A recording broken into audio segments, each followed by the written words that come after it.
Merde,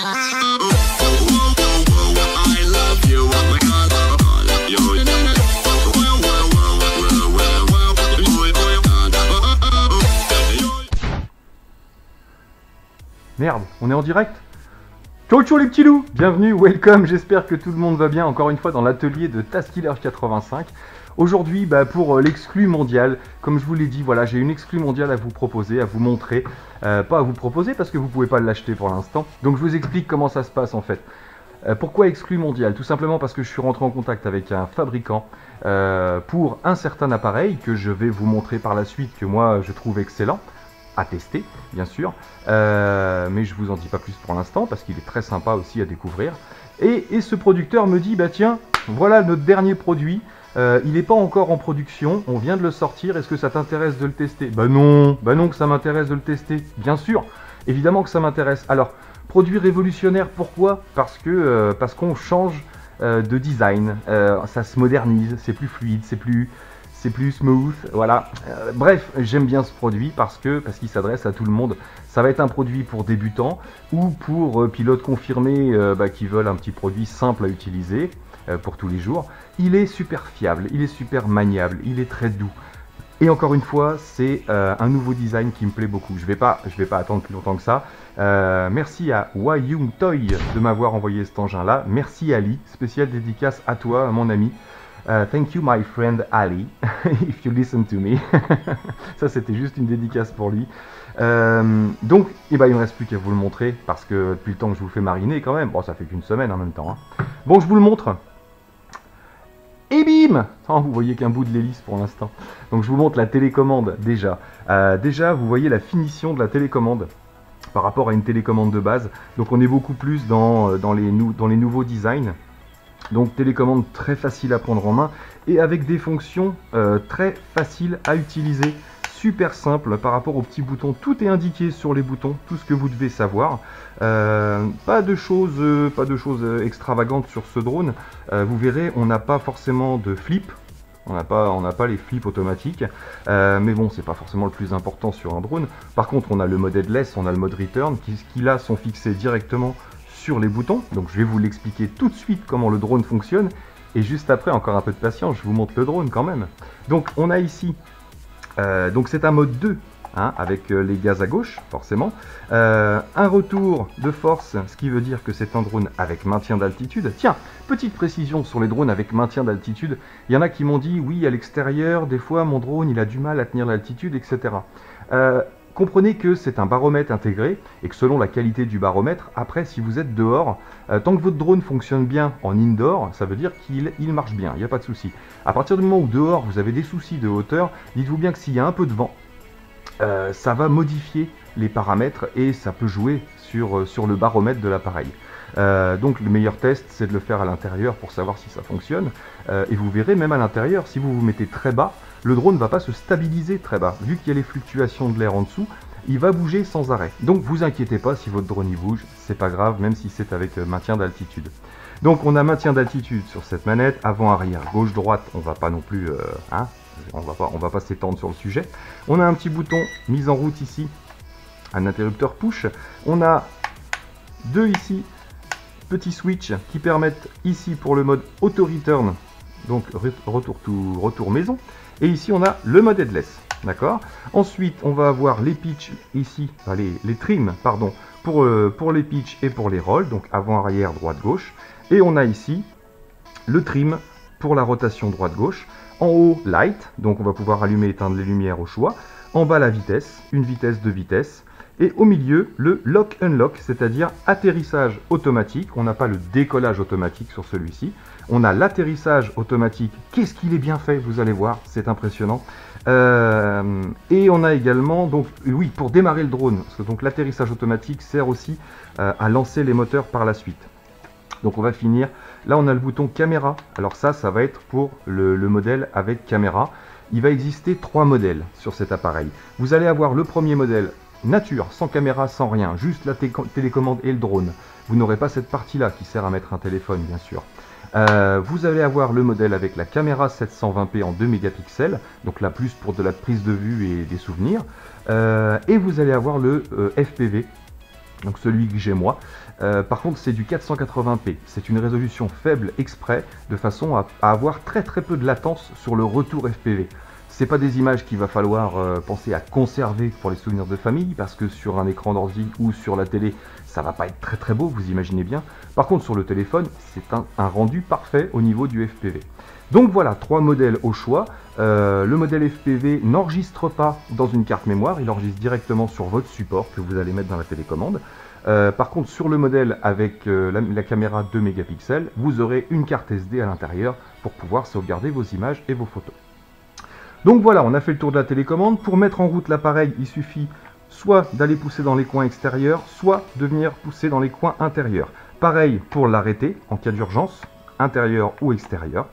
Et une fois que vous l'aurez démarré, que vous aurez commencé à voler, ce bouton-là, celui du milieu, va servir à le faire atterrir, stopper les moteurs, et également à redémarrer les moteurs. Mais vous pouvez toujours le faire avec les boutons, avec les sticks, pardon. Donc gros avantage également de celui-ci, un petit peu comme le K5C qu'on a testé il n'y a pas longtemps. Vous avez 2 modes ici de calibration. Pareil, vous allez avoir dans les 2 manettes dans le coin droit, vous allez pouvoir calibrer le gyroscope de l'appareil, donc s'il ne vole pas très droit. Et dans le coin gauche, les 2, vous allez avoir, comme sur le K5C, vous allez avoir une orientation, un calibrage sur l'orientation de votre appareil. Donc là, pareil que celui-ci, vous ne serez pas obligé d'éteindre l'appareil et de le rallumer, même si là c'est super simple, vous allez voir. Pour le calibrer, pour passer en mode headless, vous le posez droit devant vous, vous calibrez les 2 manettes à gauche, et le drone est automatiquement orienté dans le bon sens. Voilà, je vous montre le drone, on a fini avec la télécommande, le voilà.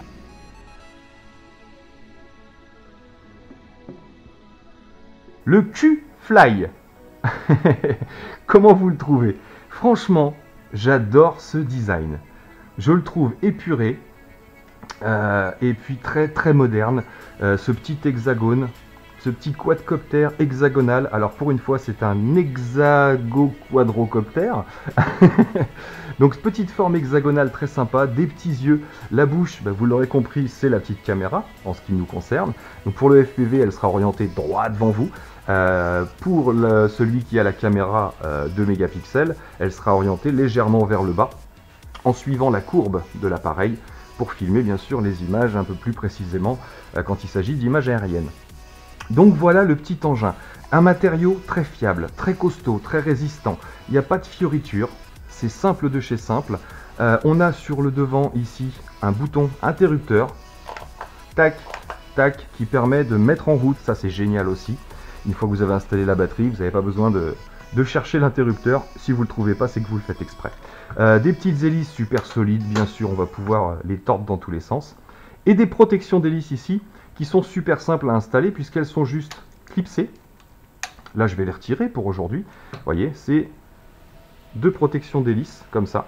Tout est clipsé. Donc vous avez possibilité de rajouter une vis pour assurer le maintien. Mais c'est déjà très bien clipsé. Il faut bien forcer pour les retirer. Tac. Et petites protections d'hélice qui font bien leur travail. Donc voilà le petit engin sans ces protections d'hélice, nature. Que vous dire là-dessus? Vous ne pourrez pas le trouver, je vous l'ai dit, encore dans les magasins. Je pense que les premiers à le proposer, ce sera certainement Gearbest ou Banggood, un de ces magasins-là qui sont toujours en avance sur les autres. Pour une fois, je suis en avance sur eux. Et je vous cache pas que je vais essayer moi aussi d'en faire venir si j'arrive à m'entendre avec mon partenaire U-Technologie pour qu'il en fasse à Noël. Parce que pour moi, c'est le joujou de Noël en matière de drone pour débutants, bien évidemment, pour ceux qui veulent se lancer un petit peu grâce au maintien d'altitude, grâce à voilà, ceux qui veulent pas se prendre la tête et pouvoir très vite l'utiliser, c'est le drone idéal. Et pourquoi c'est le drone idéal? Parce que adulte, garçon, fille, comme vous l'avez peut-être vu dans l'outro que je vous avais sorti sur la dernière vidéo. Donc le voici en modèle adulte. Le voici les 3 modèles disponibles. Donc le noir et jaune comme celui-ci, le bleu pour les garçons ou le rose pour les filles. Voilà, le rose, je le trouve magnifique. Je me demande même si je vais pas prendre celui-là pour aller faire des vidéos et des photos aériennes, parce que la petite caméra 2 mégapixels rend vraiment bien. Donc voilà en fait le Q-Fly de chez Hwayong Toy, tout dernier bébé qui n'est pas encore lancé en production. Donc je le recommande à tous ceux qui vont le trouver par la suite parce qu'il marche vraiment bien. C'est un drone qui va coûter, je pense moi, entre le premier prix Sans caméra, il va être, je pense, à moins de 50 euros facilement. Et puis, il va aller jusqu'à, je pense, 70, 80, 90 euros pour le modèle avec la caméra haut de gamme. Mais quand vous voyez la finition du produit que vous avez là, franchement, je pense que c'est pas une perte d'argent parce que quand on voit vous voyez comment ça se présente, vous pouvez le poser sur l'étagère. Après, ça claque. Donc, franchement, pour cette finition de produit-là, il s'avère qu'au test, c'est un très bon produit, puisque vous me connaissez, je l'ai testé, bien sûr. Là, je vais vous montrer en indoor. Et puis, je vous mettrai quelques images aussi, parce qu'aujourd'hui, il fait beau, mais malheureusement, il y a encore du vent, c'est la Vendée. Donc, voilà, quand il y a trop de vent, c'est pas la peine. C'est un engin qui est pas très lourd. Il va fonctionner par vent, force 1, 2, sans problème, 5-10 km/h. Mais aujourd'hui, on a des rafales à 25-30, et c'est pas la peine. La démo va pas être jolie. Donc, je vais vous le montrer en indoor, et puis je vous mettrai des petites images que j'aurais fait à l'extérieur, et peut-être même de nuit, vous me connaissez. Donc, je vous montre tout de suite comment il marche. Je pense qu'on a fait le tour des spécificités de cet appareil. On va faire un petit peu de place, et comme d'habitude, je vais repousser un petit peu pour qu'on puisse voir comment il fonctionne. Donc, il est livré comment? Il est livré, vous le savez, toujours. Bon, la batterie, je vous le dis, c'est une 650 mAh 3,7 V. Il y a de la place dans l'engin, on peut mettre une un petit peu plus puissante, je pense qu'une 800 ça devrait passer. Et sinon, vous avez le chargeur, vous avez 4 hélices supplémentaires, vous avez également le chargeur, je l'ai dit, 4 hélices, les protections, et puis la batterie, et un petit tournevis. Voilà, on a fait le tour. La notice, qui est en anglais et en chinois. Si je le fais venir, il y aura une notice française, rassurez-vous. Donc je pourrai toujours vous l'obtenir. Et voilà comment ça se passe. Donc on a une petite trappe ici. Je ne sais pas si vous allez vous rendre compte de la qualité du produit en vidéo, mais la qualité du plastique est impressionnante. Ça sent vraiment le nouveau design. Ça change un petit peu de ce qu'on a l'habitude de voir. Donc la batterie, on est branché, on va l'enfiler. Et comme je vous l'ai dit, vous voyez, il y a vraiment toute la place. Là, on ne s'embête pas à tortiller les fils dans tous les sens. Et on va le mettre ici. Alors, première chose à faire, quand on va connecter l'appareil. Ici, je vais vous montrer les petites lumières. Hop, juste à appuyer un coup. Vous avez des petites lumières rouges à l'avant et des lumières vertes à l'arrière. Tac, ça c'est tout simple. Ensuite, je ne sais pas si vous allez le voir en surbrillance ici, j'allume la télécommande et on a simplement à monter et descendre, comme la plupart des drones, pour avoir les lumières fixes. Et là, nous avons le contrôle. On vérifie. Tac. Écoutez ce silence. Donc ici pour démarrer ou pour éteindre, je vous ai dit, les deux fonctions fonctionnent. Tac, les deux fonctions fonctionnent. Donc voilà comment ça se démarre. Une fois que vous l'avez connecté à la télécommande, ensuite vous allez aller dans vos paramètres Wi-Fi, tout simplement. Pif. Oui, ça fait pif moi quand j'appuie, j'y peux rien. Tac, FPV Wi-Fi. Il se connecte assez rapidement. Tac, c'est fait. Donc je ressors, je vais chercher l'application que vous téléchargez avec le petit Gencode sur la boîte. Et on prend, pas le 720p puisque ça c'est pour l'autre, on prend le VGA 480p et automatiquement, on est en live. Salut! Je suis de travers mais en live. Wow. Bon, je pose le bébé. Je pousse un petit peu et je me mets là-bas et on teste. Donc nous y voilà, c'est parti pour le démarrage du bébé. On met dans les coins et on a juste à pousser vers le haut. Tac. Alors je vais me placer. Voilà. Alors est-ce que je suis encore dans le cadre? Pas sûr. Non, il faut que je sois un peu plus bas. Alors je vais redescendre de façon à être dans le cadre de la caméra. Voilà. Là on va bien le voir.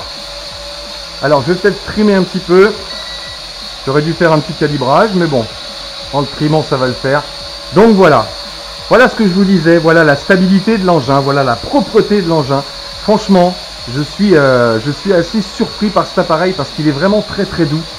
Et surtout la qualité de la manette. Donc, je vais lancer un enregistrement tout de suite. Pif. J'aurais pu prendre une photo ou deux, mais là on s'en fiche. Je voudrais que vous voyez ce qu'il y a sur l'écran de l'appareil. Donc là, je vais monter un petit peu, légèrement. Voilà. Il est vraiment super précis. Salut tout le monde. Donc voilà ce que je vois à mon écran moi. Je sais pas si je vous mettrai l'image, peut-être, hein, mais c'est pas très très beau, je vous ai dit. Par contre, voilà sur l'écran, la propreté de l'engin, la propreté de l'écran, et très très peu de latence, comme je vous ai dit. Mais alors, ce que j'aime sur cet engin, c'est surtout la douceur. Regardez, si je veux pour descendre, je vais simplement baisser légèrement le stick et vous allez voir sa douceur. Regardez, je baisse le stick pour descendre le throttle. Voilà, je peux descendre tout doucement, comme, bien sûr, je peux y aller beaucoup plus vite. Il n'est pas lent, il est précis. Si je descends plus vite, il va descendre plus vite. Il n'y a aucun souci. On va tester tout de suite l'atterrissage. Donc on va remonter. Tac. Donc atterrissage, bouton ici, je vous ai dit. Tac. Regardez, il descend. Et arrivé près du sol, paf, il coupe les moteurs.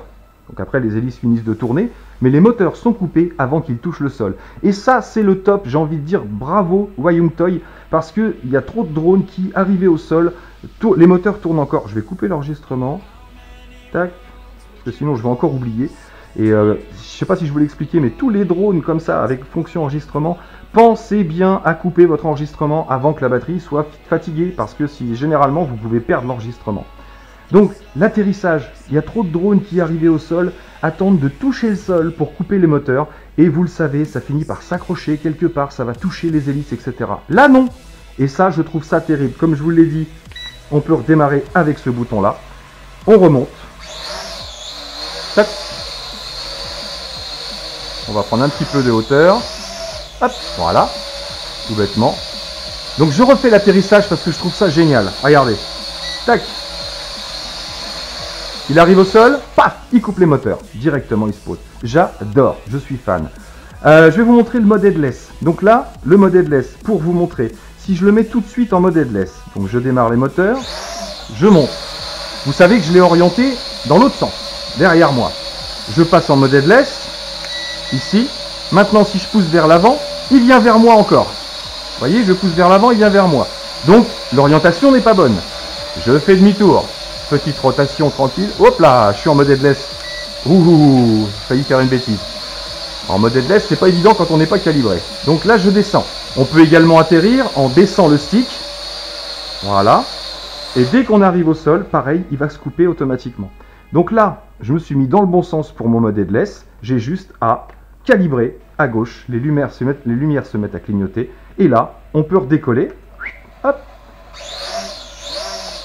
Voilà, et maintenant je passe en mode headless, bim, je fais une rotation, et je suis dans le bon sens, je pousse, je tire, je pousse, je vais à droite, je vais à gauche, je suis dans le bon sens. Donc voici l'intérêt de ce mode headless, de pouvoir justement régler directement à partir de la télécommande. Hop là, je me suis remis dans le bon sens, je vais couper, hop là, alors dès qu'il sent qu'il approche le sol, vous voyez, c'est ce que je vous disais, pour les appareils avec maintien d'altitude, celui-ci est très stable. Mais si vous venez trop près du sol, vous voyez, il a du mal avec les fluctuations d'air.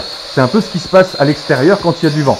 Donc, c'est pour ça que je vous donne toujours le conseil de prendre de l'altitude quand vous avez au démarrage, simplement, au décollage. Donc on a le mode retour maison, on va se le tester tout de suite. Regardez, voilà, là je suis de dos, je reste en dessous, voilà, je vais cliquer là-dessus. Tac, et le voilà. Et j'ai juste à remonter le switch pour que l'appareil se remette en mode normal. Donc voilà à peu près toutes ces petites spécificités. J'adore cet engin. Je ne sais pas ce que vous en pensez, mais j'adore cet engin.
Yep les amis, donc c'était Taskiller 85 avec le Q-Fly de chez Wyoung Toy. Merci encore une fois Ali pour ce beau petit bébé que tu m'as envoyé là, j'en suis fier et franchement pas déçu du tout de ses performances. Allez, là-dessus il me reste plus qu'à vous dire, eh ben portez-vous bien surtout et puis à bientôt dans mes vidéos. Allez, ciao. Ah oui, comment ça s'éteint déjà? Ah oui, comme ça.